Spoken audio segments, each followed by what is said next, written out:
માયાપદર ગામની વાડીના કૂવામાંથી 21 વર્ષની યુવતીની લાશ મળી। અમરેલી ફાયર વિભાગને જાણ કરવામાં આવેલ કે અમરેલી જિલ્લાના કુકાવાવ તાલુકાના માયાપદર ગામના વીડી વિસ્તાર ખાતે ચંદુભાઈ માલવિયાની વાડીના કૂવામાં કોઈ અજાણી વ્યક્તિ પડી જવાની ઘટના બનેલ। તેની જાણ અમરેલી ફાયર કંટ્રોલ રૂમ ખાતે કરવામાં ફાયર ઓફિસર એચ.સી. ગઢવીની આગેવાની હેઠળ અમરેલી ફાયર ઇમરજન્સી સર્વિસની ટીમ તુરંત ઘટના સ્થળ પર પહોંચી માત્ર 20 મિનિટની મહેનત બાદ વ્યક્તિના મૃતદેહને કૂવામાંથી બહાર કાઢી પોસ્ટમોર્ટમ અર્થે સ્થાનિક પોલીસને સોંપેલ।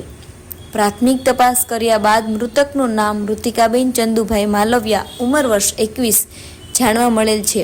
આ કામગીરીમાં ફાયર સ્ટાફ હિંમતભાઈ બાંભણિયા, નિલેશભાઈ સાનિયા, કૃષ્ણભાઈ ઓળકિયા, કરશનભાઈ ગઢવી, કરોનદાસ ગઢવી, સાગરભાઈ પુરોહિત જોડાયા હતા।